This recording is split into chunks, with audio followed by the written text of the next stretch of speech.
এসো আলো এসো হে তোমায় সুস্বাগতম। তুমি যে সত্যম, তুমি যে শিবম, তুমি যে সুন্দরম, তোমায় সুস্বাগতম। এসো আলো এসো হে তোমায় সুস্বাগতম। সুপ্রভাত বন্ধুরা, কেমন আছো সবাই? আমার পরিবারে তোমাদের সকলকে স্বাগত জানাই। আচ্ছা, তোমরা চা খাবে কি? যদি বলতে পেতাম তাহলে খুব ভালো হতো, একসঙ্গে বসে সবাই মিলে চা খেতাম। তো সকাল সকাল আমরা কিন্তু এখন চাটা যেটা খাচ্ছি, মানে আমি মিত্রবাবুকেও এটা ধরিয়ে ফেলেছি। সেই চাটা হয়তো তোমাদের অনেকেরই কিন্তু ভালো লাগবে না। এক তো পাতা চা, তারপরে চিনি ছাড়া। তোমরা পছন্দ করো কি? আমরা এখন এরকম চাই খাচ্ছি, পাতা চা ভিজিয়ে অনেকক্ষণ ধরে, তারপরে চিনি ছাড়া। তো কফিটা যেমন চিনি দিয়ে ভালো লাগে, কিন্তু লাল চা আমার মনে হয় একটু চিনি ছাড়া যেমন গ্রিন টিটা খাওয়া হয়, ঠিক ওই টাইপেরই আমরা এখন পছন্দ করছি। অনেকেই কিন্তু এটা পছন্দ করে না। আর এই গাছটা দেখো এত সুন্দর হয়েছে, দুদিন বাদে মনে হচ্ছে এই যে টবগুলো কিনলাম না, সেগুলো পাল্টাতে হবে। তো একটু ওই সকালবেলাতে একবারই চা খাই, তো সেই কারণে একটু ভর্তি ভর্তি চাই খাই। তোমরা আবার কিছু মনে করো না যে এক গামলা করে চা নিয়ে বসেছে। তো এই একবারই চা খাওয়া আমরা অনেকের হয় না, মানে একটা ধাপ, তারপরে আর এক ধাপ চা খায়, তারপরে আবার মানে বেলা 12টার সময় আর একবার চা হয়। আমাদের ওই রকম নয়, সকালে একবার, আবার সন্ধেবেলাতে আর একবার। আর ওদিকে মায়ের চা খাওয়াটাও কমপ্লিট হয়ে গেছে, এবার তরকারি কাটা নিয়ে বসেছে। সকাল থেকে এখন তো একটা মানে লাঞ্চের প্রিপারেশন, যেটা হচ্ছে টিফিন বক্স, সে করে মিত্রবাবু প্রায় দিনই নিয়ে যায়। ওর রেগুলারিটি সেরকম কিছু নেই, তো অ্যাডজাস্টমেন্টের ডিউটি, তো যেদিন নিয়ে যায় সেদিনকে এরকম ব্যাপার থাকে। বা নাও যদি থাকে, আমাকে ধরো রান্না তো করতেই হবে, তো আগে আর পিছনে এই হচ্ছে ব্যাপার। তো তার মাঝে সকাল থেকেই না লোডশেডিং হয়েছে, জানো তো। তো কী করলাম, মেশিনের মধ্যে কিছু কাচার ছিল আর কি। আর এখন বর্ষার জন্য ভীষণ বেড কভারগুলোতে গন্ধ হয়ে যাচ্ছে। এমনিতেই তো আমার একটু নাকটা উঁচু, মানে খাঁদা নাকে সুদা গন্ধ যে কথাটা বলে না, নাক তো নেই কিন্তু এদিকে নাক ভীষণ বড়, তো সবেতেই গন্ধ লাগে। তো সেই জন্য একটু সাবান দিয়ে সার্ফ এক্সেল দিয়ে ভিজিয়ে দিলাম। যদিও মেশিনে কিন্তু লিকুইড সাবানে ভালো কাচা হয়, তো প্রতিনিয়ত আমার এত কাঁচা, তো কত আর লিকুইড কিনবো আর কত কি ভালো কিনবো। সার্ফ এক্সেল এখন নিয়ে আসে, ওইটাতেই ভিজিয়ে দিই। তো ওদিকে মা পেঁপেটা কাটছে, আর আমি এদিকে কি করলাম, আজকে ডিমের কারি করব। আর এই যে রেসিপিটা তোমাদের সাথে শেয়ার করব, খুবই সিম্পল কিন্তু একটা ছোট্ট ট্রিক্স। তো তার মাঝে একটু ঝাড়ু ধরতেই হবে, ঝাড়ুদারের কাজটা করে নিচ্ছি। আর ওদিকে রাজুকে নিচের ঘরগুলো পরিষ্কার করার জন্য লাগানো হয়েছে। পুরনো ভাড়াটিয়াটা যারা ছিল তারা চলে গেছে এবং নতুন ভাড়া দেওয়া হবে। তো তার জন্য তো পরিষ্কার পরিচ্ছন্ন মেনটেন। আমার নিজের ঘর আমি যতটা পরিষ্কার রাখবো, যাকে রাখবো বা সে যেই হোক, সে কিন্তু সেই হিসেবে পরিষ্কার করবে না। আর যদি করেও, তার মেন্টালিটি খুব ভালো হওয়া দরকার। ভালো হলে সে একটা যত্ন নিয়ে, মানসিকতা ভালো হলে যত্ন নিয়ে আমার ঘরটা সে পরিষ্কার রাখবে। এর থেকে বেশি কিছু আশা করা যায় না। মেন্টালিটিটা ভালো হওয়া দরকার, এবং সেটা আশা করাটা খুব বোকামো আর কি, যাকে বলে। তো যাই হোক, এর থেকে বেশি কিছু না শেয়ার করাই ভালো। তো আর একটা পেঁপের যেটা রেসিপি করবো, চলো শেয়ার করে নিই।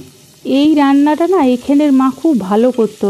দেখবে একটা জিনিস, সেটা হচ্ছে একই রেসিপি কিন্তু হাতের কারণে কিন্তু আলাদা আলাদা স্বাদের হয়ে থাকে। এটা কিন্তু খুব বাস্তব কথা। একই রেসিপি দেখে আমার হাতে অন্যরকম স্বাদ হবে, তোমার হাতে অন্যরকম স্বাদ হবে, এটা কিন্তু হয়। তো মা যেটা করতো, মা মুগ ডালটা তেলে ভেজে নিয়ে না বাটিতে তুলে রাখতো, তারপরে পেঁপে আলু ভাজতো, ভেজে সমস্ত গুঁড়ো মশলা অ্যাড করতো, দিয়ে তারপরে কুকারে সিটি দিত। তো আমি ঠিক ওই টাইপই করছি, তো আমি আলাদা করে আর ভাজিনি। মুগ ডালটা ভাজার সঙ্গে সঙ্গেই তার মধ্যেই পেঁপে আলুটা ভেজেছি। পেঁপেটা একটু ভালো করে না ভাজলে তো গন্ধ ওঠে, ওই জন্য পেঁপেটা ভাজার সময় অবধি একটু বেশি টাইম লাগে, তারপরে আর বেশি টাইম লাগে না, যেহেতু আমি এটা প্রেশার কুকারে দেবো। তারপরে গুঁড়ো মশলাগুলোকে, যেমন কাশ্মীরি রেড চিলি পাউডার, ধনে গুঁড়ো, জিরে গুঁড়ো, এই 3টে মশলাই হচ্ছে আমার সব তরকারির মশলা। এর বাইরে আর কোনো মশলা আমি ইউজ করিও না। আর প্যাকেট মশলা যেগুলো হয় না, নিরামিষ সবজি মশলা, মাছের ঝোল মশলা, ডিমের ঝোল মশলা, এইগুলো আমার কাছে কিন্তু নেই, যাকে বলে। তো এই সমস্ত দিয়ে লবণ অ্যাড করলাম, দিয়ে কুকারে সেদ্ধ করে নিয়েছি। ডিমটা যেটা করছি, ডিমটা কিন্তু আমরা যেরকম ডিমের তরকারি করি সেই রকমই ডিমের তরকারি। গরম মশলা ফোড়ন দিলাম, তারপরে পেঁয়াজ রসুন কুচিগুলো ভেজে নেবো। আর ওদিকে দেখো আমি আজকে বাটিতে ভাত চাপিয়েছি। কেন বলো তো, এটা হচ্ছে ব্রোকেন বাসমতি রাইস। আর এটা প্রথমে যখন অর্ডার দিয়ে ঘরে আসে অনলাইনে, তখন মনে হলো এমা কি বিচ্ছিরি একটা ভাতটা হবে, কিন্তু না খুব ভালো। তো যাই হোক, ওদিকে ডিমের কারিটা চাপিয়ে দিয়েছি, তো ওইটা তোমাদের সাথে শেয়ার করি। তো যেটা মশলাটা অ্যাড করছি, ধনে গুঁড়ো, জিরে গুঁড়ো আর কাশ্মীরি রেড চিলি পাউডারের সাথে আদা লঙ্কা, তার সাথে বিরিয়ানি মশলা, একটু বিরিয়ানি মশলা দিয়ে দেবে, তাহলে দেখবে ডিমের তরকারিটা না খেতে খুব ভালো হয়। তো পেঁয়াজ রসুন ভাজা হয়ে গেছে, তার মধ্যে এবারে ওই গুঁড়ো মশলাগুলো, বিরিয়ানি মশলা যেটা অ্যাড করলাম, জলে গুলে নিলাম। আর আমার তাড়াহুড়োর সময় তো এই যে জলে যেটা গুললাম, এটা যদি আর একটু 10 মিনিট ভিজিয়ে রাখা হয় না, তাহলে আরও ভালো হয়। তো তোমাদের যদি সময় থাকে বা খেয়াল থাকে না দেখবে সব সময়, তাহলে এই কাজটা করো, মশলাটা ভিজিয়ে রাখবে। আর টমেটো ছিল না বলে একটু টমেটো পিউরি দিলাম, ব্যাস হয়ে গেল। এরপরে ডিম আলু সব দিয়ে দেবো, দিয়ে সামান্য কষিয়ে নেবো, দিয়ে জল ঢেলে দেবো। আর নামাবার সময় তোমরা গরম মশলা অ্যাড করতেও পারো, নাও করতে পারো। কেন কি বিরিয়ানি মশলার মধ্যে কিন্তু গরম মশলা থাকে, বা গরম মশলা তো ফোড়নও দেওয়া হয়েছে, তো দিতেও পারো নাও দিতে পারো। আমি সামান্য অ্যাড করেছি, কেন কি একটা স্পাইসি তরকারি না হলে বেশ ভালো লাগে না দেখবে। তো একটা তরকারি একটু স্পাইসি হওয়া দরকার সমস্ত রান্নার মধ্যে। তো এটা না হলে কিন্তু ভাতটা ঠিক বেরোয় না, আমার যেটা মনে হয় আর কি। তোমাদের সাথে শেয়ার করছি আমার নিজের চিন্তা ভাবনা। তো যাই হোক, আমার ডিমের কারি রেডি। এটা ভাতেও ভাল লাগবে, রুটিতেও ভাল লাগবে। আর আজকে কড়াইয়ের বদলে এই বাসনটা ইউজ করছি, যেটা আমাকে ভাই গিফট করেছিল। আর ব্রেকফাস্টে তো ওই দই চিড়ে, খেজুর আর গুড়, এটা তো আমাদের এখন চলছেই। কখনো এইটা দিয়ে খাচ্ছি, কখনো সাবু দিয়ে খাচ্ছি, কখনো কর্নফ্লেক্স দিয়ে, দই দিয়ে। আমাদের এখন ব্রেকফাস্ট এটাই চলছে। আর এই গাছটা দেখো কত সুন্দর পাতা ছড়িয়েছে, এখন বেশ সুন্দর পাতা ছড়েছে। মানে মনে হচ্ছে কদিন বাদে এই টবটাকেও আমার চেঞ্জ করতে হবে। তো যাই হোক, রান্নাবান্নার কাজ তো কমপ্লিট হয়ে গেল, এবং কাচাকাচিও কমপ্লিট। আজকে জল কাজটা মিত্রবাবুই করে দিয়েছে, আমি বললাম আমি মিলে দিচ্ছি। তো আকাশটার পরিস্থিতি দেখছো তো, পুরো কালো হয়ে আছে। মানে যখন তখন আমাকে ম্যারাথন দৌড় দিয়ে আবার ছাদে আসতে হবে, আর তুলে নিয়ে ঘর ঢোকাতে হবে। তোমরা কারা কারা এটা করে রোগা হচ্ছ সেটা বলো। পুজোর আগে কিন্তু একটু ছিপছিপে হতে হবে, তাই না? তো এই ছাদ আর নিচ আর ওপর এই করতে করতে কিন্তু অনেকটাই ওয়েট লস হবে। তো বর্ষার সময় এই ফুলগুলো খুব ফুটছে, আর দেখতেও ভালো লাগছে। যাই হোক, ভিডিওটা তোমাদের যদি ভালো লাগে তো লাইক করতে প্লিজ ভুলো না। আর যারা নতুন আসছে চ্যানেলে, তারা অবশ্যই চ্যানেলটাকে সাবস্ক্রাইব করো। বাড়িতে শালিনী নেই, ও কলকাতায় গেছে দিদির ওখানে, আর কিছু কাজও আছে, ক্লাস করতে গেছে। তো আজকে ও ব্যাক করবে। ও দেখছি বাড়িতে না থাকলেই না আমার ভীষণ বিরক্ত লাগে। আবার সেই একই ব্যাপার, মানে একা একা না থাকতে পারার একটা প্রবলেম, কিছুতেই একা থাকতে পারছি না, মানে এটা একটা সমস্যা হয়ে দাঁড়িয়েছে। তো যাই হোক, এই গাছটাকে কালকে মিত্রবাবু টেনে টেনে নিয়ে এসে ঠিক এই জায়গাটাতে রেখেছে। দেখো, আমার এসির মেশিনটা আছে ঠিক তার উপরে। আমি বারণ করলাম যে ওখানে রেখো না, জানি না এটা থেকে কোনো প্রবলেম সৃষ্টি হবে কি না মেশিনটাতে। তো যাই হোক, রান্নাবান্না কমপ্লিট হয়ে গেছে।